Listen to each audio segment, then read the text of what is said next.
Hello, everybody, and welcome back to Valorant Hot Takes.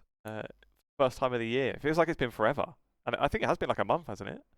I'm not sure the exact date. About yeah, I think we did like the week before New Year's, so yeah, it's been like 3 weeks, close enough, close to a month. Feels like forever the off season, not gonna lie. I just wish VCT would start again, but thank God we're close to it. Yeah. You feel refreshed? What did you do over the break? Uh Played Valorant. Did Um yeah, that's about it. I got that a new refresh you? computer, so I've just honestly, yeah, I no longer have to struggle with bad FPS, so it feels really good. Yeah, I reinstalled Fortnite, played Oblivion a bit. I was supposed to go partying, but all my friends got sick, so no New Year parties for me. I think I was just playing Fortnite during New Year's, so not bad. I realized I logged into my account after like 4 years, and I realized that there's been a lot of legacy items added. Like for example, because I had like one of the old season 7 battle passes, I got like cute little sidekicks. So whenever I play Fortnite, I have like a nice doggo running behind me. He's so cute. Very nice. I Yeah. literally, I didn't even turn my PC on for like 3 weeks. Crazy. I don't know Doing how a you bit of do that. bit of Like bit unless of I'm in a work on the place with no laptop, and that was internet. it. It was like watching Yeah, I haven't watching turned on my Christmas laptop in films, 3 weeks. playing board games. That was like basically it for like 2, 3 weeks solid. Did you watch did you watch Die Hard or Home Alone? We watched Home Alone. We didn't watch Die Hard. It's always one of the two, so I had to check. No, The two I like kinds of both. people. There's there's like maybe there's a few that we watch like every year. Like Home Alone, we'd watch every year. Elf, The Grinch, like the real good ones we watch every year. And then the rest of the roster, I think we got to like try and rotate a little bit because you can't just watch everyone every year. Otherwise, it's just get sick of them. So That's true. we watch like the real good ones, and then so I think Die Hard I've watched like 3, 4 years ago the last time. That one that one's due to come back definitely next year. No, definitely this year. That one will come out for sure. But here we are. We're back, ready for the new season, which finally is coming back. Um, and we've got a bit of a different one today. So what most people do, what Plat Chat and the like have done already, is their usual like tier lists or rankings and stuff. Not to knock power rankings because our League of Legends edition, we did it for the LEC and all the other leagues, so go and watch those. But I thought we'd switch it up, and I was kind of inspired by, and I know people I think are like sick of me referencing football, but there's in England there's a thing called Monday Night Football, which is like the Premier League might have like one match on a Monday night, and the main like the most famous two presenters will go on and they'll talk about the whole weekend's stuff and all the narratives that are going on and what have you, and they always do these predictions at the start of the year, and it's not just like a prediction of the table like first to 20th or whatever. But like picking out certain things like who's going to be the top scorer, who's going to be the best signing, um, all these different types of things. Who's going to reach the Champions League, and the funnest part about it is when they kind of come back to it at the end of the year and see how wrong they were. So I felt kind of inspired by that. We're going to go through a few of the leagues and give some of our predictions along the same lines. Some of the winners, best signings, overachievers, underachievers, the like. So let's jump into that. Starting with Americas. So we can see the Drum categories down the roll. left-hand side. So we'll go through Americas, EMEA, and Pacific. We're going to predict our kickoff winners, the Santiago representatives. So those really being who we think is going to be good early doors.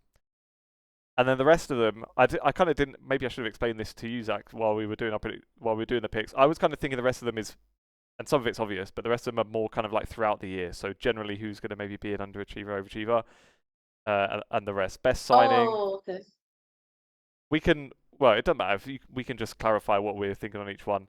So we've got overachievers, underachievers, best signing, player to watch, which is kind of one you think maybe is not going to be an obvious star that's going to have like a breakout season perhaps. To win a stage. So no aspas. Exactly. Yeah. To win a stage. And then who is going to reach champs from that region? So we're going from kickoff, who's going to be good at kickoff, who's going to be good at the end of the season. And let's jump in. So let's go from the top down. Kickoff winner first in VCT Americas. I have gone for G2 Esports. You've gone for MIBR. That's a bit brave. I reckon we're coming on like the two most different angles on this one. I was thinking more along the lines of like G2 are just the known quantity. Like even if they've had their slip ups last year in Americas, they get the job done, don't they? And I know there's the change. Baby Bay's Yeah. come in, but Baby Bay won stage 2 as well, so it's not like I see them crash and Yeah, burn. but I mean, yeah, G2 is consistent, but also I'm kind of like, I wouldn't say I'm preying on their downfall, but I wouldn't want them to win the trophy after how they fucked over Jodafi. You know, I like things done with a bit of There's going to class, be a and that few was hate very watchers this year. class. Yeah, more than a few, I'm sure. I'm pretty sure Jodafi and his girlfriend are probably gonna be like, oh, we wish the best for them, and probably like, pop in the Should have gone popcorn for every time they co-streaming lose a round. rights Yeah. and do the hate watch parties. Honestly, I think he should be hate watching because what they did to him was pretty abysmal. I mean, even if they'd done it earlier, it would have been fair, but they basically left him without a team Yeah. for the whole season, so that fucking sucks. So yeah, I mean, also I think that G2 is like, yeah, last year they were the best, but this year there's been a couple of roster shuffles and stuff, and I mean, new MIBR, I am definitely rooting for them. I feel like my boy Aspas deserves like a regional trophy. He's got like a couple of he's got like his international trophy, sure of it. This year he actually has some backup. I remember seeing like this post, like this video about Zekin getting the offer and him going to the CEO of Sentinels and telling him like, "Hey, I got made an offer. I can't refuse." And Rob just listens to it. He's like, "Yeah, you know what? You're perfectly on par with that." And I think that the fact that this year Aspas has people that he wants to play with, people he's used to playing with, and people who can actually frag. He's never had all three before, you know. It's a very rare occurrence. So Yeah. I'm gonna be rooting for MIBR this year, at least for kickoff. So yeah, I just think they have more firepower than G2 right now, and definitely there's questions about chemistry, but seeing that Aspas has played with like Tex before, Mazino is like very strong as a flex and as a player in general, and of course just Zekin just being the GOAT. I feel like this is a team that's very, very strong. But then we've seen super teams flop before, like 2025 Vitality is a good example of that, you know? They won So you never Kickoff. know.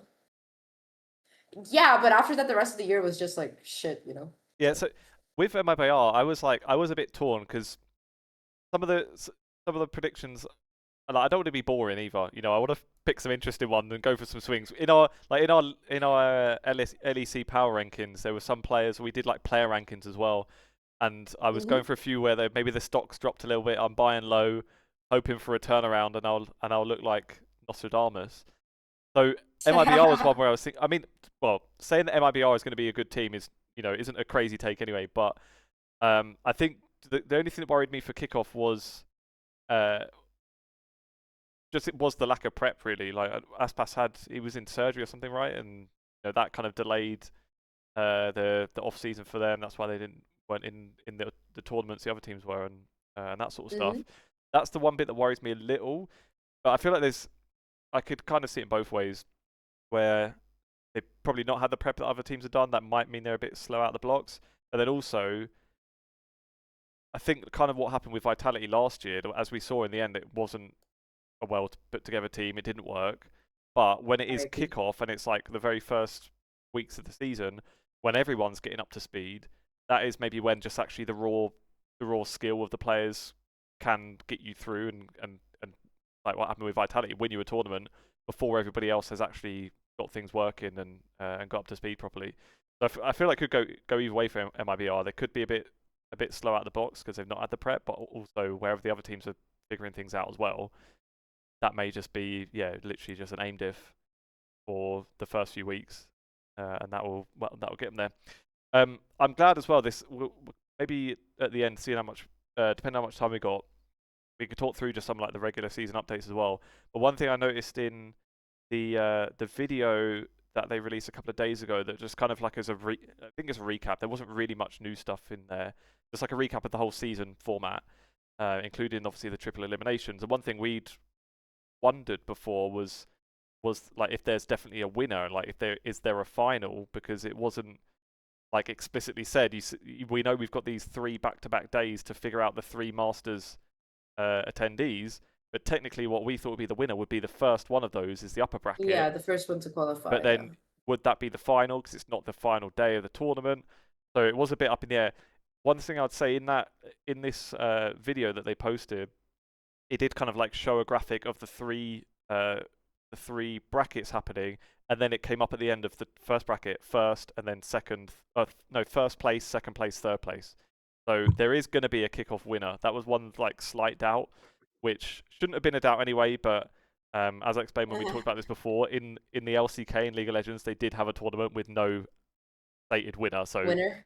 Riot has RIP. precedent doing that, and it did worry me a little bit. So I'm glad we know that somebody is going to win kickoff. Crazy that we had to worry We about have that. a trophy to give away. Yeah. I wonder if EMEA's trophy will actually look good this year. I feel like when you look at team trophies, EMEAs are always so ugly, man.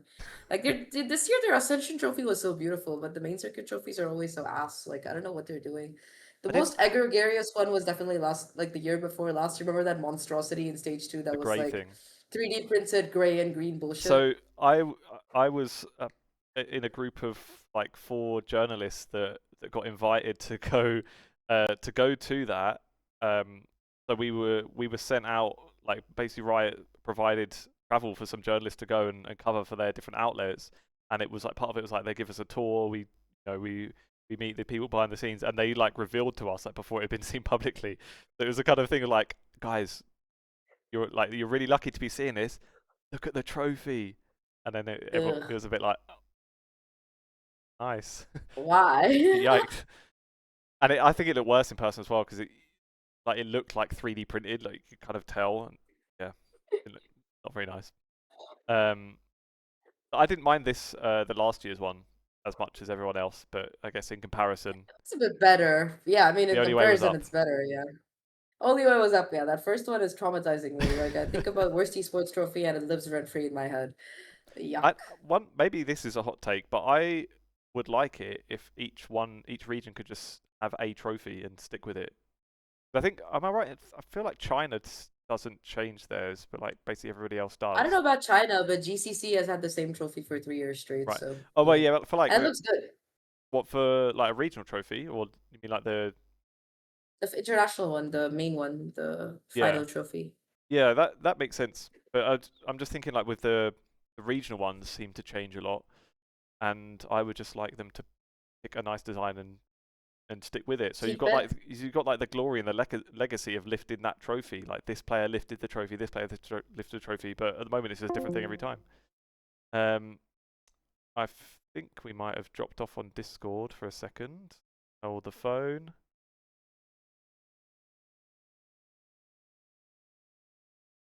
Ah. Let me rejoin Discord. Sorry, viewers, for the issues. Let me just disconnect and reconnect. While Zach looks confused. Zach, can you hear me? Can you hear me now, Zach? Yes, Okay, now it's okay. that's good. I I don't don't know know what what. happened. Your sound just cut off. Yeah, I could see Eva, your mic. Discord was saying connecting, and I could just see you looking confused at the screen. Yeah, because I couldn't Because hear nothing anything else you cut were out. It was saying. really weird. Anyway, I could see you like talking, but I couldn't see you like. and that's Yeah. after I had my new internet installed today. So maybe that's the worrying New sign. internet. But we keep going. All right, we're 13 minutes in. We've done 1 pick out of the 3 regions. So let's Probably, crack yeah, on. go faster, yeah. This happens with Screen the share, league I ones think. as well. Oh yeah, good point. Hold on, just share. But We'll next try to up, brace through them quick so we can get through the other stuff. right. So next up, we've got the Santiago representatives, which of course G2 is going to be in Ooh mine, and la la. MIBR will be in yours. Yeah, of course. I have Legends. also got Hmm. NRG and MIBR joining G2. Joining MIBR, you've got G2 as well, and KRU. Interesting Look, stuff. I'm a Zahk fangirl, and I'm rooting for Zahk and Les, making their big debut back in Americas and stuff. It's a little bit of hopium. I do agree that NRG will probably have a better chance, statistically speaking, of making it, but I think Crew also has a pretty good track record as a team, and I don't know, I would like to see them do well. They've got Dante Deuce, I think he was doing pretty well last year as well. They've got MW Zera, who was like really cracked, so if they can make the pieces work together, I believe in Zahk's ideally. I think KRU are my growers, not showers. That should have been a category, but yeah, I'm rooting for them as well. I feel like for me, like the NRG is like a similar thing as having G2 as the winners. Just I've got a bit more confidence in G2 actually winning it. Mm. And then MIBR I've got third for like the reasoning of before. Like I feel like the raw skill should get you through kickoff when all these other new rosters are also figuring things out as well. Mm-hmm. Overachievers. I have got KRU Esports. You have got Sentinels. So Okay, I want to explain this because I know Sentinels has a pretty good track record, but they completely like rebuilt the team and they've got like two players from Challengers coming in and everything. And even though they have a pretty good track record in Challengers, there's always that question mark when you make the jump to VCT. So I feel like because of that, they're a team that is also dealing with the loss of one of their best players. They no longer have Narrate, they no longer have Zelsis. Like, I mean, I wouldn't say Zelsis is their best player or anything, but he really did bring some vibes to the team, you know? So without all of that, I feel like Sentinels is kind of looking very lackluster. So that's why I'm saying anything that they do will be an overachievement in my eyes, because right, I'll be very surprised if they, if they can manage to pop off. yeah. I feel like I needed to explain this. Sorry, because Sentinels, people are gonna be like, "Yo, what the fuck? What do you mean Sentinels overachievers? Well, They won Masters I before." don't think that there's going to be much expectation. Like, I don't feel like they're expected to go international. Have you Maybe met the average SEN family? outside of the immediate community, like of the basically of the, I reckon like before champs. So for like the first two for masters, basically, I feel like G2, NRG, MIBR should be the ones that are like expected to be going, and then I feel like it's maybe like KRU and Sentinels are the ones, the outsiders trying to sneak in. I don't feel like Mm-hmm. Sentinels are expected to go to a single global event. Yeah, I don't know. I don't think like you'd even expect them to go to champs because they wouldn't be even the I don't know. clear fourth After best. I after don't know all if the it's yapping they do, I feel like they've kind of set the standard to qualify. And to be fair, they are pretty consistent at qualifying for internationals. They just had a very bad track record in 2025 in terms of how the games went. But they did qualify, so they were like the number two team pretty consistently throughout the year. yeah. Let's see underachievers. I don't remember mine, but I feel like mine might have been Sentinels. Oh no, it's not. Okay, fair enough. Oh lol. G2. Well, there you go. So Kickoff winner, also underachiever. yeah. Hmm. So because I've covered these all up and I've not got them written somewhere else, I'm going to forget what mine are until they're revealed. Probably very often. As long as I remember my reasoning, it's fine. And I remember what it is with G2. It's that I feel like they would win Kickoff for the reasons I mentioned, that they should just be like a bit of a unit already. We know that they can win regionally. Everyone else is going to be figuring things out. I think NRG is probably like the most likely to sneak it ahead of them. But then I Mm-hmm. feel like once teams start to catch up, and then NRG, once Kiko's up to speed, Kiko's a monster. That's like a very good That's true. sign in. And then MIBR is up to speed. KRU could be, sneaking in there. I feel like after Kickoff, then I'm like pretty certain G2 won't win anything else. I feel like they'll probably get to global events. So Maybe just Vitality cosplay, but exactly, slightly yeah. I better. feel like they'll like get to global events, probably do that the same as last year, like a bit, meh Choke in the in global. finals. Well, yeah, apart from Bangkok, obviously. I reckon they'll get to global events, not do much there, and then but after Kickoff, I don't think they'll win another stage, and then it will look like a bit of a crap season. That's my long-term vision for G. I think that could definitely be a possibility. I mean, there's no guarantee they'll have the same form as last year, and teams are looking better and better. They're like evolving, and there's a lot of odd footage out there at this point. So, yeah, who knows? Maybe G2 will be the one getting bullied instead of the top of NA. But okay, my pick 100 Thieves. I'm gonna just say it's because I expect a lot from this team. They've got a couple of really cracked players, so they signed like the ex-TSM roster, like the team that came second in Ascension. And they've also still got Asuna, who's kind of like a goat in a lot of ways. He's one of my favorite players in terms of how he's evolved and stuff. So I would like them to achieve a lot. They have a very good roster on paper, but despite that, I feel like they're the team that always ends up throwing. Like 100 Thieves at this point should just stand for 100 throwers the way some of their games go. So, yikes. Fair enough. Right, let's see what we've got for best sign-in. I've got Mm. Kiko for NRG. You've got Cortesia for Sentinels. Both pretty good picks, I reckon. But like barely need explaining, to be fair. I think they're just two like very, very solid Yeah. signings. Yeah, I think Yep. Cortuzia is gonna be like a very good pickup for Sen because they kind of need someone with the experience, hard anchoring and shit. And Cortuzia is definitely the goat in terms of like just playing Sentinels. I'm not sure about the role shuffles though, because John Cutie also plays a lot of Cypher. So it's gonna be interesting to see how the roles swap out. But I am very excited to see Kiko because I feel like it's very hard to find a player like Som who has like that good, who has the good vibes, but also like it's just such a talented flex. And Kiko definitely is one of those very good players. Like I was debating putting Kiko, but then I already saw you put Kiko, so I was like, nah, I'm a go a bit different. Yeah, I think he just he's someone that I feel like just kind of slot into like the different environments and that. Like he's like a kind of like not like quiet in like an awkward way, but like when you've I don't know if you've interviewed him before, but he's like when you speak to him, he's just kind of like a chilled guy, and it doesn't like personable, but he's not like over the top. And especially I think that's probably nice when you join a team that's like already coexists as well, so you don't not someone that's going to come in and like totally change the dynamic they have there. I feel like it's someone that will come in and just kind of like slot in as part of it. And from when I spoke to him during Red Bull Homeground, and he was like extremely pleased to be leaving Berlin and going to LA as well. So he seemed very keen on like the whole move too. So it should be nice for him. All right, player to watch.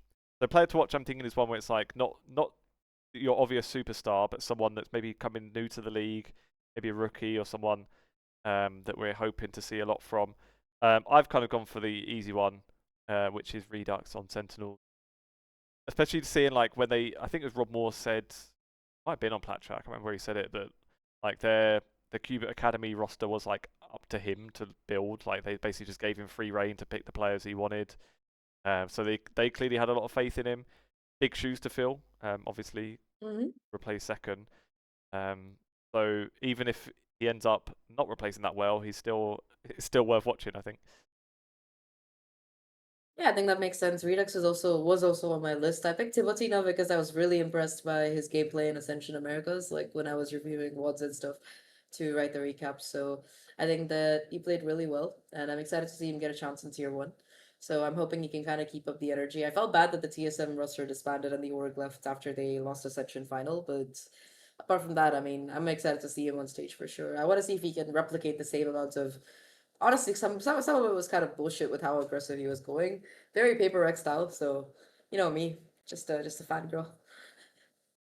Give me 1 second. The Okay. thing's gone. For some reason, the thing on XL has gone like completely bananas. I'm just trying to fix that. Okay, I'm gonna put the screen back, but yeah, like you can see, this box here is meant to be the top of the thing. Very weird.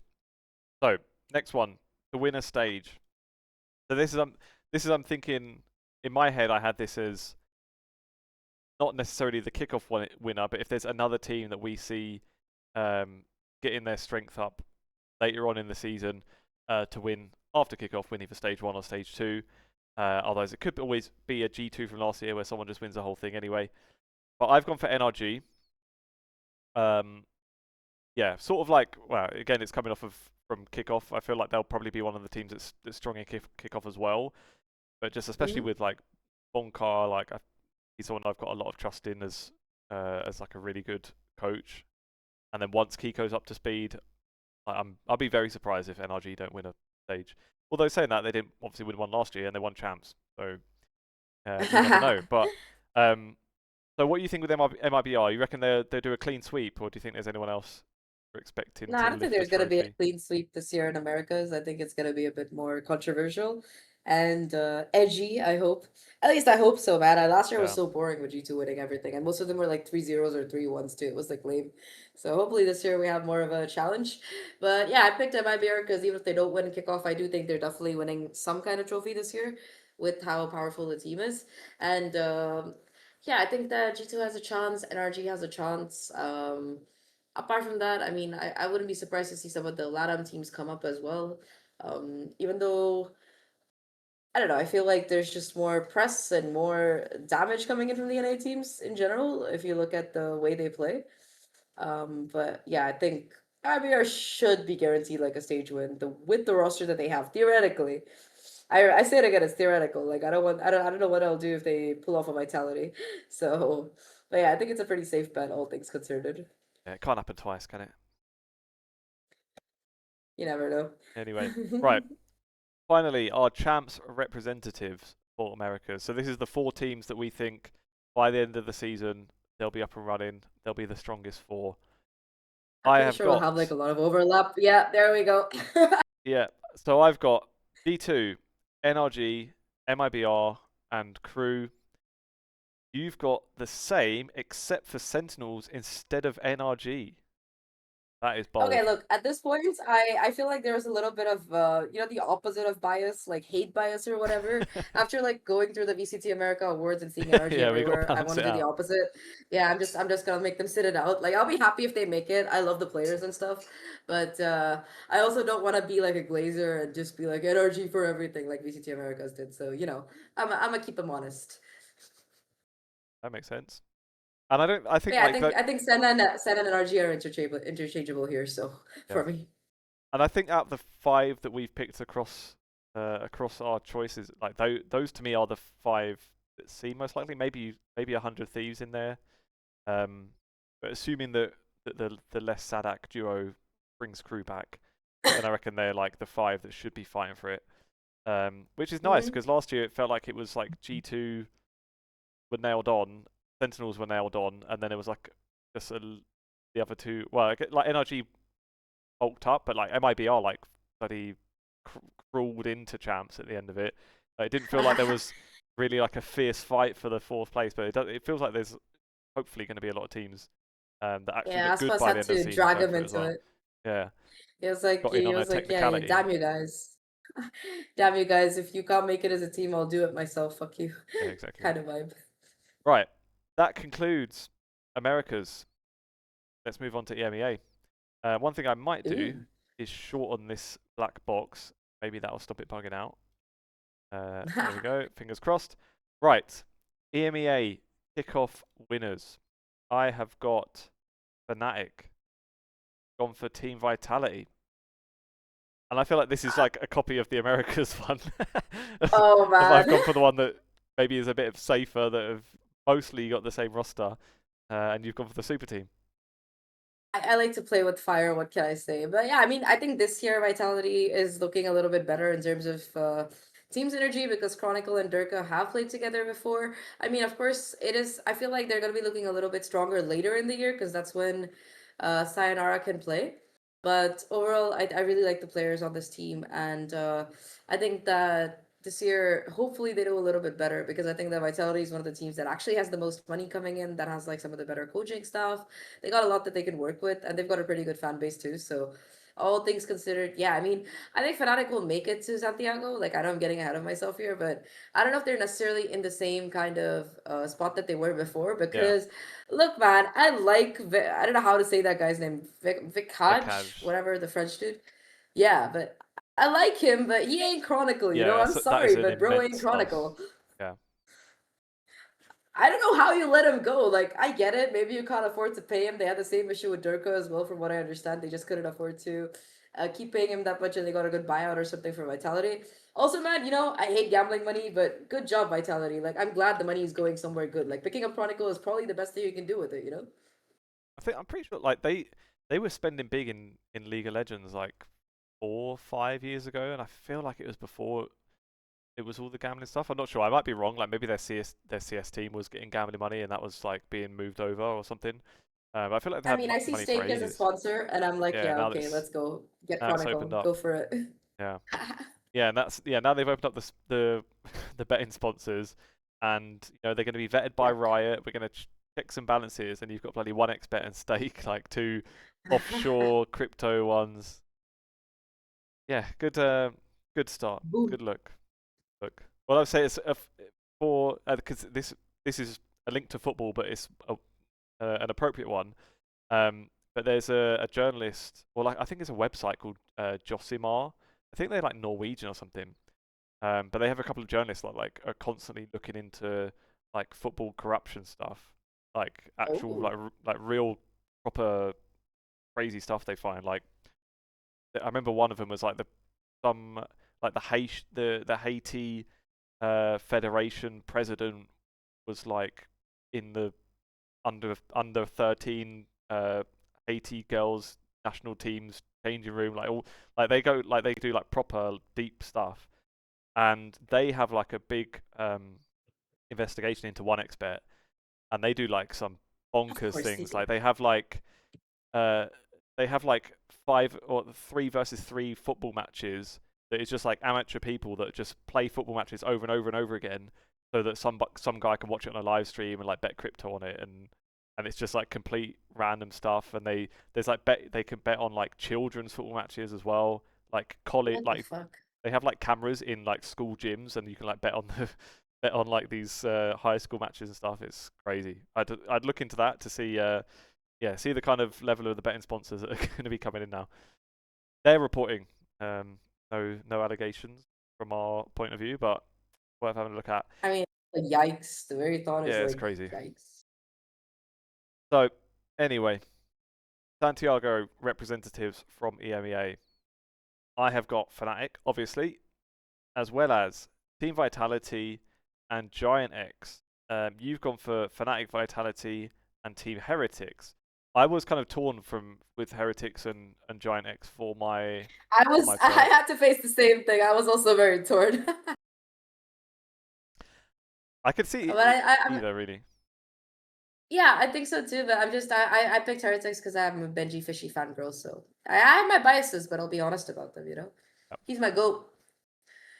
fair enough. Yeah, I've gone for GX just where I'm just like assuming that their ramp up from the end of last year will keep going with like basically the same roster. So fingers crossed, I'll be right. But I mean, Heretics as well. I could easily see them hit the ground running with still the same group plus what certainly like I feel like Comeback could end up being an upgrade. Like Miniboo was a bit shaky towards the end of the year, and Comeback was looking pretty decent. Comeback was awesome. Yeah. Yeah. On a struggling team. More on Comeback, I think, in a minute if I'm remembering my things correctly. Yeah, I think those would be the 4 that I would be most expecting to be going for it. So next up, overachievers.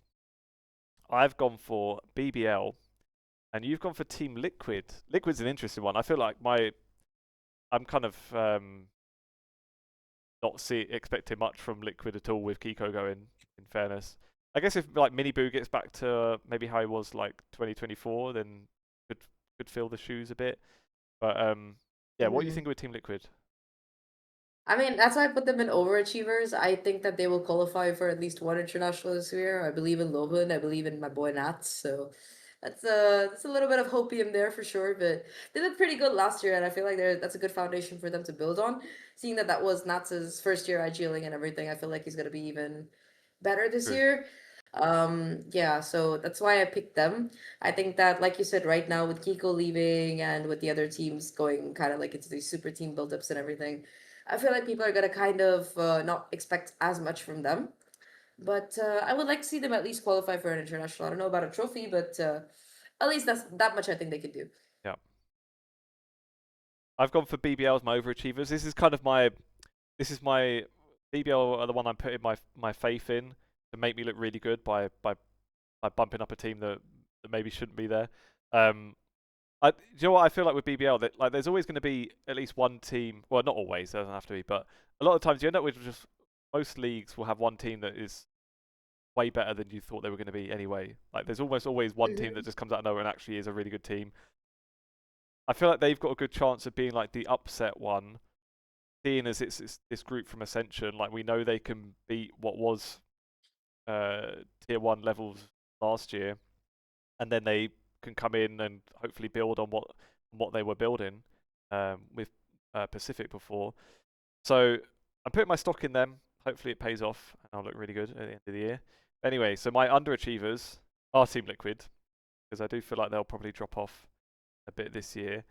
What are you thinking with KC? Because I thought, well, when you were saying, when we were messaging before about their about some of the roster moves, I got the impression that you were pretty good on KC, but I guess maybe not. Yeah, I mean, I expect them to win shit. I'm putting them as an underachiever because I have a feeling they might not still win shit. But this is, I don't know. I feel like, to be honest, I don't know what to put in underachievers because I feel like I expect a lot from most teams, or I don't expect anything. There's no in Oh, between, too you know? optimistic, too nice. No, you see what I mean? Like, either expect them to be really, really good, or expect them to like just not do anything. Yeah. I feel like I was very torn between Foot and Casey for this, but I expect a lot more from Casey than I do for Foot, so that's why I ended up putting them here. If they don't win a stage or anything, I feel like, yeah, they're gonna be a underachiever in my Yeah. books. They I think better it's at least fair. damn well qualify for one event this year. That's all. That's what I gotta say. If they don't, they are an underachiever for sure. Yeah. That's what I was just gonna say. Like, if it looks like they've got a good roster together that you would hope would be going for global events, but then there's also a few other teams that probably should be ahead of them in the queue and could end up that basically a bit disappointed by the end of the year. I think that's a good shout. Best signing. I mean, this one was the probably easiest Yeah, thing to pretty pick obvious, I think. out of anything we're going to show on here. Clearly, Chronicle. And I suppose we're going purely on like just how good the player is that the team's gotten and how it fits in their team. Not thinking probably so much on finances. Maybe if we knew all the details of how much things cost, maybe it wouldn't. The cost to benefit ratio might not be as hot for Chronicle. You never know, because I imagine he's getting a pretty hefty salary. But still, I mean, just like in terms of getting any player on your team, it's clearly the best one. Clearly the best signing I that mean, yeah, anyone's made, I three think. And trophies. Nobody else has three trophies. Nobody else has three international trophies, with two different teams. So it's kind of wild. it did still make me laugh, like the Sam Matthews tweet of, oh no, we chose to not renew with Chronicle, but it's like we chose Uh-huh. we chose we chose not to match the Vitality offer because we literally don't have the money to do it. Not really, not really your choice, is it, Honest. Mr. Matthews? Anyway, he's got to try and save face, I suppose. Right, player to watch then. I've gone for Comeback, the Team Heretics. You've gone for Shados on KC. Maybe Comeback's like a bit of a cop-out one as well, because I feel like a lot of people will be hoping for a decent showing from him, because he was like this player that came in stage 2, like finally had turned 18, had been smashing it in tier 2, and a lot of people were like waiting for him to make his debut. Did look pretty good, and Mhm. now he's slotted into.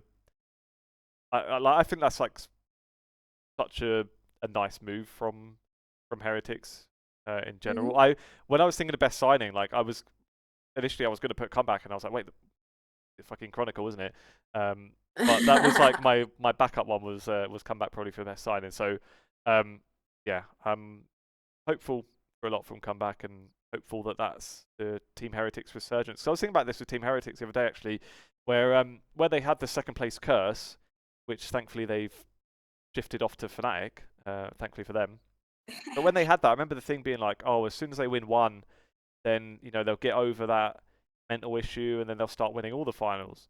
But yeah, they won one in EWC, and then they didn't get to anything else. So I'm kind of wondering if they'll get back to those levels. And I feel like that's a decent sign if you're going to make a swap for Miniboo in like a sort of like a like for like role. Then yeah, that's a pretty exciting one, I think. But yeah, what were you thinking with Shados? Honestly, he's been pretty mid on Koi last year, but he's back with Eng, and this is the guy who, helped Gambit get like he was one of the people in MVP contention, with that Gambit roster. So yeah, I feel like I'm just, to be honest, like I'm just a OG Gambit fangirl for this team. So him reuniting with Eng and the whole squad getting back together. He's on the same team as Suigetsu as well. They weren't on a team before, but I've always wanted them to be on a team together. So I think this is a team where he fits in well, where he'll have the support that he needs, and yeah, hopefully he continues to pop off. I think individually he was still one of the stronger players last year, for Koi, even if Movistar Koi was kind of a fail as a team throughout the year. So I'm hoping that now that he's on a better team, he's gonna come back to his Gambit form. I remember seeing this guy on Reina just like clicking heads for like a whole like half the tournament. So respect. Makes sense.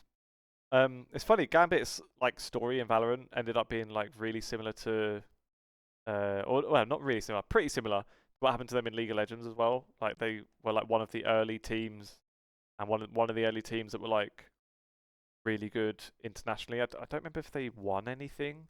They might have as Moscow 5. So they were a team called Moscow 5, and then they like changed to Gambit, but they had the same roster.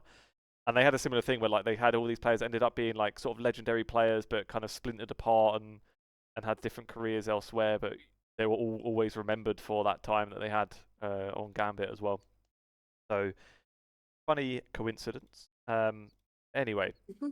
to win a stage, my black box really has given up, and it's gone all the way down here for some reason. So let's reveal. To win a stage, you've got Team Vitality, and I have also Fair got enough, pretty obvious. Team Vitality. So this is my one where it's, and I literally don't know where the box has gone anymore. But yeah, that's my one as the team that might not be the coming out of the block straight away as the strongest, but like, I mean, just look at the roster; it's a bit nuts. It would be a travesty if they didn't win a stage this. And I kind of I think have especially. more. I've got like a lot of faith in Pal to kind of lead them well as well. Like we saw what he could do Mhm. with BBL last year BBL last as year, as yeah. like a rejects roster or like an underrated roster that weren't meant to be challenging for champs. Obviously, sadly they didn't make it in the end, but they were bloody close. And giving him superstars now, it's going to be a test for him. But like, you know, it's feels like he kind of deserves a chance with a like this. Mhm. I mean, to quote him, if he can make that kind of a team that almost made it to champs out of a bunch of misfits and rejects, I'm not calling them that. I'm using his own words. I think that he's been given much more substantial starting material now, and also a longer runway because I think he uh wasn't really. I feel like with Vitality, since he's there from the very beginning, it's going to be a lot of heavy lifting that he's going to be able to do. So definitely excited to see how much he can achieve with this roster. But yeah, I mean, overall to win a stage, I think that they are the super team of EMEA right now. And yeah, I mean, honestly, I will stop being a Fnatic fan if they ever sell Alpha. That's like my only constraint. But imagine them like being like, oh yeah, we don't have money. We're gonna put Alpha on the free agents, and then you're just like, yo, Vitality, time to make another acquisition. Yep. But yeah, jokes apart, I think that Vitality just they've put in the money, probably will be putting in the effort, and who knows? This year we might have a French Champions winner. God knows they do it enough in CS. Might Yeah. as well do it in Valo too. True. Let's see then. Finally, champs representatives. I have got Vitality, Team Heretics, Fnatic, and BBL. I'm really putting my stock in BBL to be the ones to come out as the big Ascension team overachievers. for the win. Again, like they're my maybe my like GX from last year that just like suddenly get it. You know, they ramp up and suddenly by the end of the year they are a top 3, top 4 team and sneak their way in. That's my hopium for BBL. Anyway, you've gone for Fnatic, Vitality, Team Liquid, and KC. I meant to type Team Heretics there, but All right. it's okay. Close enough. It was supposed to be Okay. TH. I don't know why There I we go. typed it L, but yeah. KC, I told you why. I'm just rooting for Eng. I think that last year they were pretty close to it, but they couldn't make the run. This year, I'm hoping that they can do a little bit better. I'm not sure about the IGO situation though, so it's a bit of a question mark. That's why I don't have them winning anything in the beginning. But either they make champs or they're an underachiever. That's why I have them in both. I know it looks a bit confusing or contradicting, but I'm hedging my bets with KC this year. Right, Pacific. And Hmm. clearly, me shifting this not much, but let me try again anyway. When we do whenever we've done like league rankings or like we've not done one of these on our Valorant ones before, but using this kind of spreadsheet thing to show some sort of picks or predictions, I always do the same black box, and it's never failed me before. Don't know what's wrong with it today. I think usually I go from down up because usually it's rankings going from like 10th to 1st. Ah, I Going see. from up to down, it maybe doesn't like for some reason that I did not explain. But anyway, um, let's go. Kickoff winner in Pacific. This is going to be a tough one. Who could it be? Ah, very tough, I'm sure. Oh, yeah, of course. Paper X. Is there really anyone else Look, that we feel like could be putting up I a mean, challenge, or there's certainly no one else that would I think expect to be challenged them? Genji has a chance. I expect them to do pretty well this year. But honestly, yeah, Paper X, they're just the GOATs, dude. They won the off-season Radiant Invitational. They've been looking really good with Envy. That was I think that they originally wanted Envy as well last year, but they couldn't get him, so they got Patman instead. So now they got the player that they actually want. They managed to fix their issues. However, they don't have Mini anymore, so that's a little bit sad. But apart from that, I mean, looking pretty good. No bias at all from my side. Nope, none at I all. don't think you need bias for it to be an obvious pick for the kickoff winner, in fairness. So to join them at Santiago, I've gone for T1 and DRX. You've gone for T1 and Varel. That's a bold one. Okay, so Varel, I'll explain why. They were just dominating Ascension. Like, they were bullying people in Ascension. They 3-0'd, I think, in the finals or something like that. And they were also like the dominant team in Korea as well, where which I think is one of the best Ascension regions. I think that most of the time it's been a Korean team qualifying through Ascension as it is. So I think that this year they might be one of the strongest Ascension reps yet, and I think they have the potential to be like the Pacific G2, if you want to phrase it that way.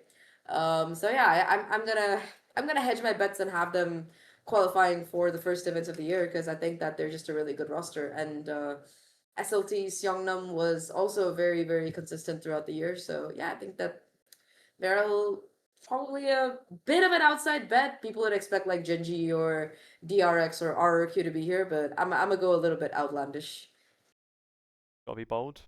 I was kind of struggling with some of my specific ones, like basically with this one and with the champs one as well. I'm just kind of feeling like it's going to be a bit of a one-team region, and I couldn't really think like who was going to be the clear other best teams. Certainly to challenge Paper X, but then when you have to pick like who's going to be the other two or the other three, there wasn't like ones that were clear for me. Like I feel like Genji should be a kind of obvious one, but I don't know. They just didn't fill me with confidence by the end of last year. DRX, I felt initially I felt like should be more obvious, but then they've ended up making it like a late change as well. So RIP flashback. yeah, that was really sad. Like see I'm, like the tweet he did and like blaming himself and really having like some sort of mental struggle with being a pro, which is a shame. I don't know what is up with these Korean teams and players getting all depressed and stuff. The same shit happened last year as well with the Sylvan, although I think that was more because he got bullied a little bit. But yeah, I don't know, man. I mean, I get They're it. just in Korean work like ethic, yeah, all it's that. intense. But guys, it's cultural. I don't know. Everyone just seems like so depressed. I think yeah, I think it is maybe like a cultural thing of maybe like even not It's not even just just Valorant, is. even the league Yeah, players, yeah, like that's what I the was gonna say. Korean Like, league players seem so much more depressed than like the other regions. yeah, uh, like for example, in League, Chovy like has been the best player in League in the world for like the last few years. Has probably been on the best team in the world for the last like 2, maybe 3 years. But they can't seem to win Worlds. They've won MSI twice in a row, which is like really the harder tournament because it's double elim. Whereas Oh, Worlds is single elim, so you can kind of like book your way on like a nice easy run. But what seems to happen is they get to Worlds, and even if they're against a team they should easily beat, they in the semis or in the quarters, they just kind of they fumble. So choke. this whole thing, there was even like a viral tweet saying that he should retire because he clearly is never going to win Worlds and stuff like that. And he gets a lot of shit. And like, Damn. so they the league awards run by Shox and KRU. He won an award of like the best league player of the year, and he sent like a video accepting the award. And in the video, he was just like, even like this was like weeks after he'd lost, he'd been knocked out of Worlds as well. So should have maybe had time to like not get over it, but not be like immediately depressed. That it wasn't like the next day kind of thing. But even then, he was Oof. like kind of accepting the award, but saying like, yeah, I still haven't been good enough, and I still have a lot of things I need to improve. And like they just have that kind of have the thing of not being able to. No, it's like they can't accept that they are the best. I've dropped on the Discord again. Let me just reconnect to that. Hold on, we're nearly there. Again, Zach, understandably. Okay, I think What I'm is back. up with the tech issues today? Yeah, I Yo. don't know. It's weird because the video like the video feed is fine as well. It's just my Discord dropping out for some reason. My Discord is, I don't know. I thought it was my Discord this time. Okay, somebody's Mine didn't Discord. want to reconnect at first Okay. because I tried to drop and went back. But I was saying, like, I think it's a thing with like Korean players for some reason. Like they can't, it's almost like they can't admit that they're the best player or like they're Struggling. really good. Like no, even when they're doing well, I feel like they can't admit it. They've got to always be like humble and like, oh well, you know, I can still improve and all these kind of things. So when it actually is going a bit rough or feel like you're not at your best, then it's probably does feel like the world's bloody crashing down. So it is a shame. So that's why I've got DRX sneaking into Santiago, but I'm still not like I wasn't Convinced. exactly yeah massively confident. I don't know. T1 and DRX I've kind of just gone for as the one that I've slightly had more faith in, but those my second two were like I'm properly up in the air. I'm actually excited about T1 since they've got Munchkin now. That's another reason I'm Yeah, a little bit skeptical about Genji, because I feel like that's a player that you really don't want to lose. You know, he's just so incredibly consistent. And I mean, yes, you get Lakia. Lakia is also great, but losing someone like Munchkin to a team like T1 is kind of a fool with how strong T1 already is. They've got Meteor, they've got Buzz, now they've got goddamn Munchkin. Yeah, man, I feel like that's a little bit overkill, but I'm very excited to see T1 in action for sure. that's my worry with Genji. Like it's nice to see Lakia back finally. Like when he played, I don't remember what the off-season tournament was, but when he came back and I think played it for was a him, soup. yeah, it was like nearly like a year and a half since his last match. Because that remember in 2024 when he last played in Champs was when Hmm. Champs was still in like August and the off season was like 6 months long. So having finished that and then not played the rest of that year and then the whole of the next year, he's not had many reps. So um, yeah, we'll see. But to be fair, he was looking for a team for the stage 2. So like presumably he's been like practicing at least in Grinding. like ranked properly since then. So I doubt he'll be like totally cold. But anyway, overachievers. I've gone for global esports, and you've gone for Varel. Um, I've gone for global esports, kind of from the having Frost leading their project now. I like Frost. I don't know if I'm maybe just like biased just because he's like a fun character to have in the league. The So that's why I beef. kind of just like rooting for him. It's also just funny how it's just like an American guy just in the Pacific. Well, I presume American. I don't know if he's like Canadian or something, but um, a guy that's not from Pacific just randomly being like at the center of the beef in Pacific is and like the center of all the narratives and stuff. So I really like that. So I would quite like to see global esports having a good year. Pat Men as well is a really solid signing for them. Hmm. You know, there's decent signs. Is your Varel pick this similar thing as before for having them for Masters as well? Yeah, I think as a Ascension team that has had no players playing in VCT, coming in as a relative unknown, people probably don't expect much from them. But I mean, looking at how Nongshim played last year and the fact that Viral kind of styled on Nongshim this year, I think that this is a very strong team and I'm going to be betting on them. I think that they're going to be doing super well. So when I say they're an overachiever, I expect them to make like at least a Masters or Yeah, perhaps Champions. which So for an that Ascension would be team my is a definition of them like definitely massive overachieving overachievement. something. Yeah. Yeah. Yeah, I think the only Ascension team that's done anything so far has been G2. And to be fair, they also have the advantage of sticking together as a core for a while and having like G2's good org infrastructure behind them. But SLT Seongnam is actually funny because I think the team originally got money to play from the city of Seongnam. Like that was where Right. they got some of the funding for the team. And yeah, then they got signed by Viral in a very sus move. I still don't know why Viral was out to acquire them. It's really weird. But all of the org issues or question marks aside, I think that this is a very talented roster, and having watched them in Ascension, I'm very excited to see them play more. So yeah, I'm gonna hedge my bets on them a little bit here. Pays off. Right. Underachievers. I've gone for RRQ, and you've gone for Zeta Division. I'd even forgot about RRQ, talking about like who could be the Santiago hopefuls, and me saying that there's not many teams that fill me with confidence. Obviously, that's one that like probably should be going for it, but I don't know, just like by the end of the year, I wasn't that hyped on them either. Like it was a long way by the end of the year from the points at like stage 1 where Jemkin was like the best player in the world and going to Toronto was like number 1 on the top players rankings and all that, and then they just kind Hmm. of like faded and I just worry that was like a bit of a flash in the pan, and I mean we've seen for the rest of the year it wasn't even consistent for the rest of the year, let alone to be like years long level and like a permanent level of him and the other members. I don't know. I'm just not expecting much from this year. They could end up being the overachievers because of that, because I'm expecting him to do like pretty much fuck all. But I don't know. What are you thinking on Zeta Division? I think they're underachievers because they have mini and they're not going to qualify for anything. That's why I'm calling it. Call me a pessimist.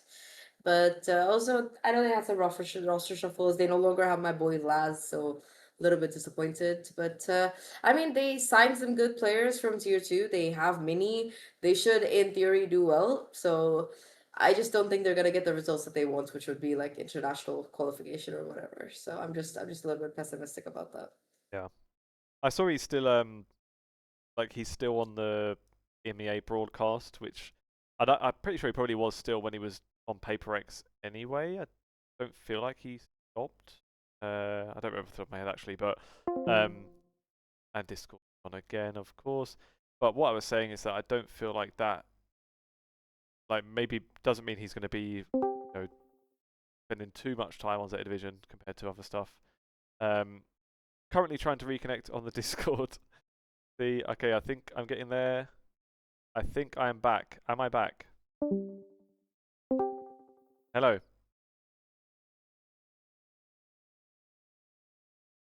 Do you hear me? It is on Zach's end. I don't know what's up with Discord. I think Okay. this time it was me disconnecting. That's what What the heck? That's what I was telling the viewers while I was trying to fix it. But I was just saying with Mini, like he's still on the broadcast and that, so he's not. And it didn't sound like that. I can't remember the role name that he had there, but it sounded more like a why can Jack I of not all think of the trades. yeah like Upgrade. I don't know why I can't think of the word. It's a very simple word. Like he's just like there to kind of give advice more than be on like day-to-day stuff. So yeah, I don't expect that he's going to be like maybe even as involved as on like tactical stuff as he was on Paper X. But I think he said that, and like he said maybe it would evolve anyway. Maybe he would get more Coaching involved in. advisor. That's what we That's the wrote. one. Yes. Advisor. That's what I don't know how I couldn't think of the word. Advisor. But yeah, so we'll see. Maybe he doesn't have much impact at the end of the day. Not too sure. Best signing. We have both gone for Hatmen. Which I feel like Pretty is a self-explanatory. yeah, exactly. Like he was rookie of the year last year. Finally got Paper X their global title, and then they've dumped him for the first choice that they wanted all along, which is harsh. But I suppose if you want to be still for Paper X, winning Toronto would have been lovely. The fact that they only finished 4th at champs would have been a bit of a pain for them. And if they feel like Envy still was the better option that they wanted, and now they could get him, it makes sense that they make the change. For global esports, for a team that was like a middling bottom end team to have now got the rookie of the year on your roster is like an absolute coup for them, really. So I feel like that's a pretty clear one. Was there any other signings that you think? I reckon, yeah, maybe Munchkin could be in with a shout on that Munchkin one. was up there, yeah. I just put Patman over Munchkin because I thought Munchkin's like a very tried and tested quantity, so Also, yeah, I Patman feel like for probably. the team that he's going to as well, it's like bigger signing.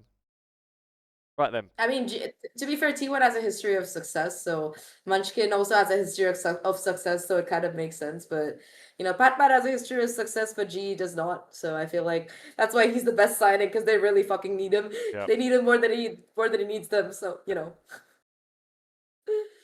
I think I might have just realised a fix for the black box issue that I could just drag it down. That's better, isn't it? So, player to Yeah. watch. I've gone for Lakia, and you've gone for Hermes. And yeah, that's why it's in my head about Lakia, and I remember seeing the number of days that he'd not played. It was like 470 days or something.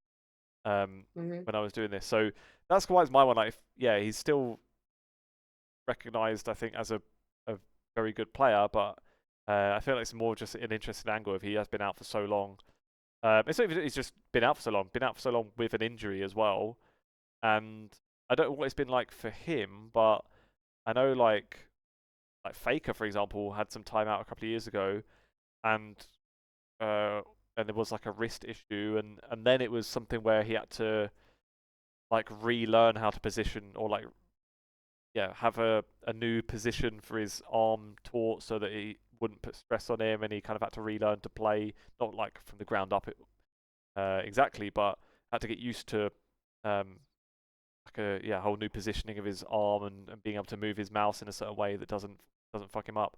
So I don't know exactly what like his issue was, but if it was something even remotely related, that could have lingering effects and things too. So I feel like it's one where it's like not guaranteed he's going to come back and be as good as he was, so it's worth keeping an eye on how he is. Yeah, what were you thinking with yours?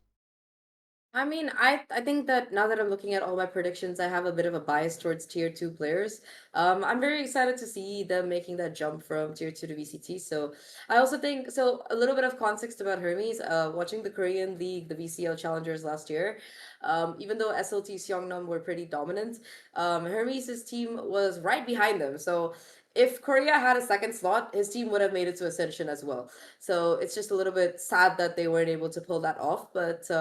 As a player, I think he's one of the more talented duelists. And I don't know, I feel like DRX as an org has a very good reputation for developing people, whether it's through their academy or just picking them up and slotting them in the team. And I mean, look at the team itself. You've got Mako, you've got like all of these veterans ready to kind of like help you up there. So I think Hermes' innate talent combined with whatever DRX can give him is definitely going to make him like a really strong prospect. I was debating between him and Primi, but we have seen Primi pop off before. We haven't seen this guy on VCT stages yet, so I don't know. I would like to kind of like watch out for him for that regard. Right. To win a stage. So Paper X, the obvious one. So skipping Paper X. I I've did the gone same thing. I was like, yeah, I'm not gonna put paper X exactly. everywhere, even though I want to. Yeah. You would be right. So there would be that angle. But yeah, to win a stage, I've gone for DRX, and you've put your faith in Genji. Um, I was kind of having the same issues as before. I was trying to think of someone that's not Paper X that I feel like Or T1. Or T1, yeah. yeah I don't want to put T1 again here because I think they are gonna win something this year with the team that they have. I just don't want to. I don't want to put the obvious answers, you know. So I don't want to put paper X or T1. yeah. So for me, DRX was like of the rest the one that I got the most confidence in, but I wouldn't be massively surprised with Genji, to be honest. Hmm. I mean, they did the whole bait again of release everyone and then re-sign everyone, just to stress They do that people every out. year. You'd think it will get old at some point, but Yeah. no. But Jeez. yeah, I feel like that's pretty. They're kind of safe ones, but also I'm not like entirely convinced that either one will actually win a stage. We'll I mean, see. I think Pacific has more of a skill gap between the top teams compared to the ones on the lower rungs, compared to EMEA or NA, because I feel like in NA and EMEA, you could have like a NRG kind of moment or like a team kind of just making a run, as Citro likes to put it, and it won't be as shocking. But at least here, I don't know. I feel like yeah, it's more likely that the established teams are going to be the ones to make it Yeah, amidst all the chaos. I feel like Pacific is just one of those chaotic AF regions, in terms of play style as well as what the shit that goes down. So, yeah, I think also Korean teams have a little bit of a leg up. Like apart from Paper X, of course, they're just the goats, but in general, just like them being so ingrained in esports culture from the very beginning. yeah, Like most of the successful VCT teams have been Korean so far. yeah. And it just, I mean, it's sort of inevitable in like basically any game that Korean people actually play. Eventually, they Mm, are gonna take it over. so true. They've kind of been nerfed by not having their own league. I think maybe that's gonna help, but I guess the league is like based there anyway, so all the players in ranked and that are in and around it. So matter of time, I think. I mean, if you think about it, counting all the Ascension teams, majority of, or at least more than half of the VCT Pacific teams are Korean teams. So that kind of makes sense. And even the teams that are not Korean, you have Korean players on them. Like GE has two of them, for example. So you never know. I was just thinking maybe for my to win a stage, what could have been would have been kind of cheating, but still would also be a reasonable bold take is for it to just be no one but PRX. Like that's kind of what I'm thinking more. Is that Ooh. I would be surprised if anyone but PRX wins stage this year. as long as they don't just like completely fall off for some reason. I would be very happy if that was the case. I want PRX to win everything, all the Masters, all the champions, all the regional trophies. That would be like the best year of Valorant ever.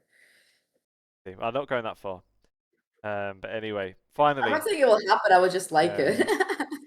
Champs representatives. We have got I've got HaperX, DRX, Global Esports, and Gen G. Damn, you got G making champs. Let's go. Honestly, this is their best roster so far. So again, I've got to have a couple where it's a bit bold, so that if it does pull off, then I look like an absolute genius. So I've got BBL and EMEA. GE's my guys. GE and my guys. But yeah, you've got PaperX, Genji, T1, RRQ. So you reckon RRQ will get it together? look, I was gonna put Varel, but then I didn't want to have like 3 Korean teams and PaperX, so I had to like change it up. So that's why I put RRQ. I think that they're still very skilled players. I really like Crazy Guy's addition last year. I think that he brought a lot to the team. I just think they suck internationally. They're really good domestically, but they suck internationally. So I don't know. I would be hoping to see them at least win a match if they make it to a Masters or Champions at some point. But yeah, I think that was just me including them, so we would have like 2 SEA teams and 2 Korean teams, and not just have 3 Korean teams and PaperX like there is every year. Every goddamn year, it's like Korean teams and PaperX. So I wanna add a little bit of spice to it. And of all the teams, I thought about Global Esports, but I'm sorry, they're like the most choking org ever, like of all time. It feels like, and the number of bullshit issues that they've had has been absolutely insane. Like, to be fair, last year it was cursed for them. They had like one coach basically cosplay a pedophile, and one of their players